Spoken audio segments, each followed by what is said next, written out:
Friends, welcome to my channel. ಬಡತನ ದೂರವಾಗುವ ಮುನ್ನ ಪ್ರಾಚೀನ ಗ್ರಂಥಗಳ ಪ್ರಕಾರ ಒಬ್ಬ ವ್ಯಕ್ತಿಯ ಬಡತನ ಅಥವಾ ಕಷ್ಟಗಳು ದೂರವಾಗುವ ಹಂತದಲ್ಲಿದ್ದಾಗ ಪ್ರಕೃತಿಯು ಕೆಲವು ವಿಶೇಷ ಮತ್ತು ಶುಭ ಸಂಕೇತಗಳನ್ನು ನೀಡುತ್ತದೆ.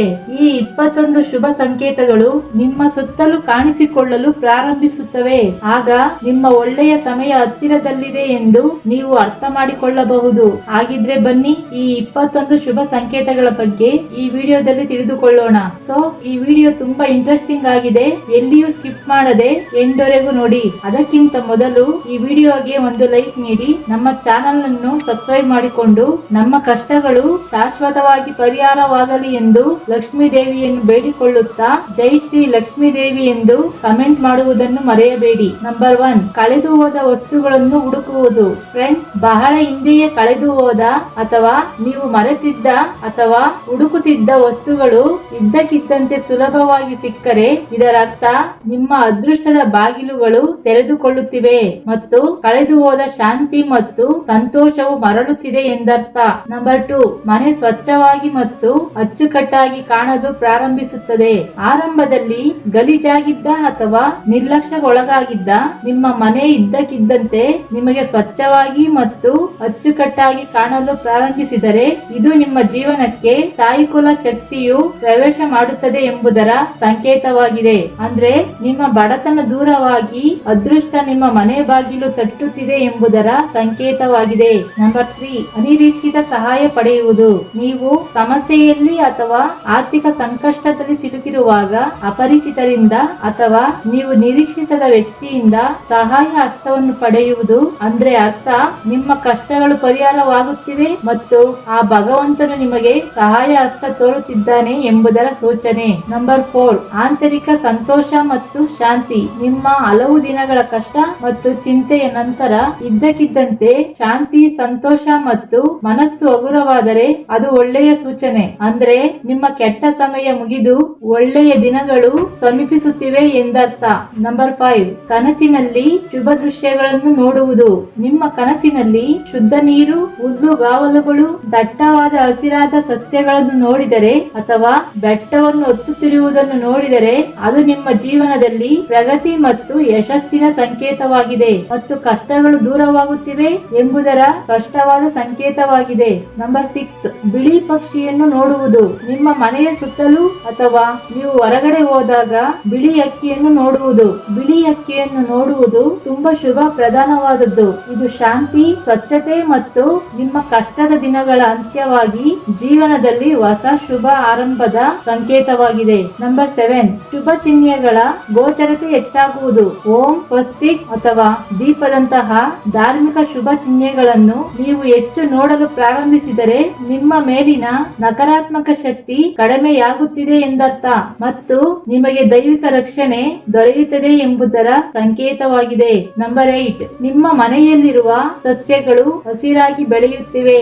ನಿಮ್ಮ ಮನೆಯಲ್ಲಿರುವ ತುಳಸಿ ಗಿಡ ಅಥವಾ ನಿಮ್ಮ ಮನೆಯಲ್ಲಿರುವ ಇತರೆ ಸಸ್ಯಗಳು ಆರಂಭದಲ್ಲಿ ಒಣಗುತ್ತಿದ್ದರೆ ಅಥವಾ ಚೆನ್ನಾಗಿ ಬೆಳೆಯದಿದ್ದರೆ, ಆದರೆ ಈಗ ಅವು ಇದ್ದಕ್ಕಿದ್ದಂತೆ ಹಸಿರು ಮತ್ತು ದಟ್ಟವಾಗಿ ಬೆಳೆಯಲು ಪ್ರಾರಂಭಿಸಿದರೆ ಇದು ನಿಮ್ಮ ಮನೆಯಲ್ಲಿ ತಾನಿಕುಳ ಶಕ್ತಿಯು ಹೆಚ್ಚಾಗುತ್ತದೆ ಎಂಬುದರ ಸಂಕೇತವಾಗಿದೆ. ನಂಬರ್ 9, ಮಳೆಯ ನಂತರ ಆಕಾಶದಲ್ಲಿ ಕಾಮನ ಬಿಲ್ಲನ್ನು ನೋಡುವುದು.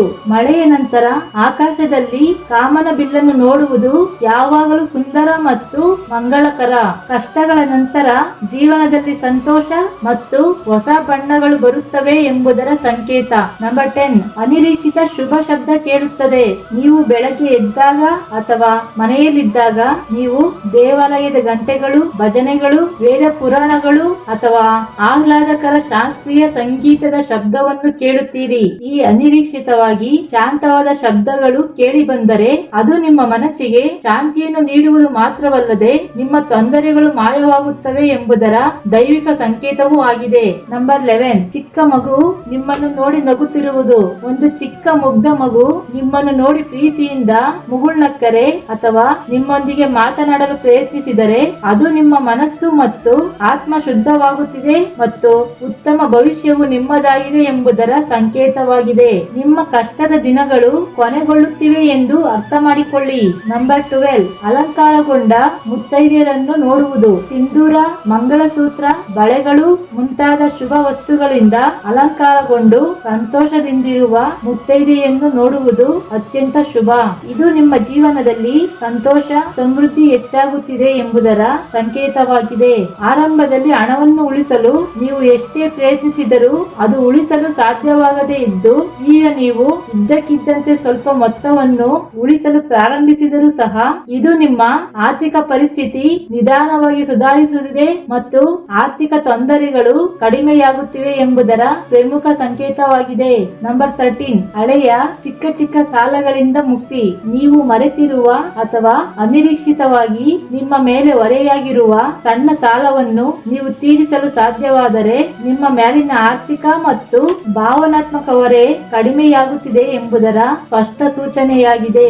ನಂಬರ್ 14, ಆರೋಗ್ಯ ಸುಧಾರಣೆ ಮತ್ತು ಚೈತನ್ಯಶೀಲರಾಗುವುದು. ನೀವು ದೀರ್ಘಕಾಲದ ಕಾಯಿಲೆಗಳಿಂದ ಬಳಲುತ್ತಿದ್ದರೆ ನಿಮ್ಮ ಆರೋಗ್ಯವು ಇದ್ದಕ್ಕಿದ್ದಂತೆ ಸುಧಾರಿಸಿ ನೀವು ಕೆಲಸದ ಬಗ್ಗೆ ಇನ್ನೂ ಹೆಚ್ಚು ಚೈತನ್ಯಶೀಲ ಮತ್ತು ಉತ್ಸಾಹಭರಿತರಾಗುತ್ತೀರಿ ಎಂದರೆ ಇದು ನಿಮ್ಮ ಅದೃಷ್ಟ ಬದಲಾಗುತ್ತಿದೆ ಮತ್ತು ನಿಮ್ಮ ಪ್ರಯತ್ನಗಳು ಫಲ ನೀಡುತ್ತಿವೆ ಎಂಬುದಕ್ಕೆ ಸ್ಪಷ್ಟ ಸಂಕೇತವಾಗಿದೆ. ನಂಬರ್ 15, ಸುಂದರವಾದ ಸೂರ್ಯೋದಯವನ್ನು ನೋಡುವುದು. ಇದ್ದಕ್ಕಿದ್ದಂತೆ ಮೋಡಗಳ ಹಿಂದೆ ಅಡಗಿರುವ ಸೂರ್ಯನು ಇದ್ದಕ್ಕಿದ್ದಂತೆ ಪ್ರಕಾಶಮಾನವಾಗಿ ಉದಯಿಸುವುದನ್ನು ಅಂದ್ರೆ ಸುಂದರವಾದ ಸೂರ್ಯೋದಯವನ್ನು ನೋಡುವುದು ಜೀವನದಲ್ಲಿ ಹೊಸ ಆರಂಭದ ಭರವಸೆಯ ಸಂಕೇತವಾಗಿದೆ ಮತ್ತು ನಿಮ್ಮ ಜೀವನದಲ್ಲಿ ಕಷ್ಟಗಳು ದೂರವಾಗಿ ಬೆಳಕು ಬರುತ್ತದೆ ಎಂಬುದರ ಸಂಕೇತವಾಗಿದೆ.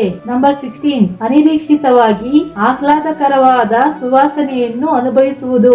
ನೀವು ಯಾವುದೇ ಸುಗಂಧ ದ್ರವ್ಯಗಳನ್ನು ಉಪಯೋಗಿಸದೇ ಇದ್ರೂ ನಿಮ್ಮ ಸುತ್ತಲೂ ಚಂದನದ ಪರಿಮಳ ಅಥವಾ ಹೂವಿನ ಸುಗಂಧ ಬರುತ್ತಿದ್ದರೆ ಅಥವಾ ಮನಸ್ಸಿಗೆ ಹಿತವೆನಿಸುವ ಪರಿಮಳ ಬಂದರೆ ಇದು ನಿಮ್ಮ ಪರಿಸರದಲ್ಲಿ ಸಕಾರಾತ್ಮಕ ಮತ್ತು ದೈವಿಕ ಶಕ್ತಿಯು ಹೆಚ್ಚಾಗುತ್ತಿದೆ ಎಂಬುದರ ಸಂಕೇತ. ನಂಬರ್ 17, ಹಾಲು ಕಾಯಿಸುವಾಗ ಹಾಲು ಉಕ್ಕುವುದು. ಹಾಲು ಕಾಯಿಸುವಾಗ ಹಾಲು ಉಕ್ಕಿದರೆ ಇದು ಮನೆಗೆ ಸಮೃದ್ಧಿ ಮತ್ತು ಧನಲಾಭದ ಸಂಕೇತವೆಂದು ಪರಿಗಣಿಸಲಾಗುತ್ತದೆ. ಮನೆಯಲ್ಲಿ ಬಡತನ ದೂರವಾಗಿ ಸಂಪತ್ತು, ಸುಖ ಬರುತ್ತಿದೆ ಎಂದು ಅರ್ಥ ಮಾಡಿಕೊಳ್ಳಿ. ನಂಬರ್ 18, ಸುಲಭವಾಗಿ ಒಂದು ವಸ್ತುವು ಸಿಗುವುದು.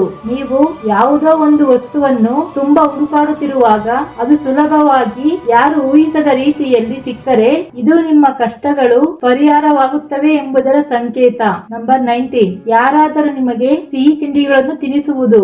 ಯಾರಾದರೂ ನಿಮಗೆ ಅನಿರೀಕ್ಷಿತವಾಗಿ ಅಥವಾ ಊಹಿಸದೆ ಸಿಹಿ ತಿಂಡಿಗಳನ್ನು ತಿನ್ನುವ ಅವಕಾಶ ಸಿಕ್ಕರು ಅದು ನಿಮ್ಮ ಜೀವನದಲ್ಲಿ ಸಂತೋಷ, ಮಾಧುರ್ಯ ಮತ್ತು ಒಳ್ಳೆಯ ಸುದ್ದಿ ಬರುತ್ತಿದೆ ಎಂಬುದರ ಸಂಕೇತವಾಗಿದೆ. ನಿಮ್ಮ ಕಹಿ ದಿನಗಳು ಕೊನೆಗೊಳ್ಳುತ್ತಿವೆ ಎಂದು ಅರ್ಥ ಮಾಡಿಕೊಳ್ಳಿ. ನಂಬರ್ 20, ಶುದ್ಧ ಹರಿಯುವ ನೀರನ್ನು ನೋಡುವುದು. ಜೀವನದಲ್ಲಿ ಶುದ್ಧ ನೀರು ಹರಿಯುವುದನ್ನು ನೋಡುವುದು ನಿಮ್ಮ ಕಷ್ಟಗಳು ತೊಳೆದು ಹೊಸ ದಾರಿಗಳು ತೆರೆದುಕೊಳ್ಳುತ್ತವೆ ಎಂಬುದರ ಸಂಕೇತವಾಗಿದೆ. ನಿಮ್ಮ ಜೀವನದಲ್ಲಿನ ಬಡತನ ಕಷ್ಟಗಳು ದೂರವಾಗಿ ಲಕ್ಷ್ಮೀ ದೇವಿ ನಿಮ್ಮ ಮನೆಯಲ್ಲಿ ಸ್ಥಿರವಾಗಿ ನೆಲೆಸುತ್ತಿದ್ದಾರೆ ಎಂದು ಅರ್ಥ ಮಾಡಿಕೊಳ್ಳಿ. ಇದು ಅತಿ ಮುಖ್ಯ ಸೂಚನೆಯಲ್ಲಿ ಒಂದು. ಫ್ರೆಂಡ್ಸ್, ಎಷ್ಟೇ ಕಷ್ಟಗಳು ಬಂದರೂ ಧೈರ್ಯ ಕಳೆದುಕೊಳ್ಳಬೇಡಿ. ಖಂಡಿತವಾಗಿಯೂ ಕಷ್ಟದ ದಿನಗಳು ಕೊನೆಗೊಳ್ಳುತ್ತವೆ. ಒಳ್ಳೆಯ ಸಮಯ ಬಂದೇ ಬರುತ್ತದೆ ಎಂದು ಭಗವಂತನಲ್ಲಿ ನಂಬಿಕೆ ಇಡಿ. ಸೊ ಈ ವಿಡಿಯೋ ನಿಮಗೆ ಇಷ್ಟವಾಗಿದ್ದರೆ ಲೈಕ್ ಮಾಡಿ ಮತ್ತು ನಿಮ್ಮ ಸ್ನೇಹಿತರು ಮತ್ತು ಕುಟುಂಬದವರೊಂದಿಗೆ ಹಂಚಿಕೊಳ್ಳಿ. ಜೈ ಶ್ರೀ ಕೃಷ್ಣ ವಾಸುದೇವ. ಧನ್ಯವಾದಗಳು.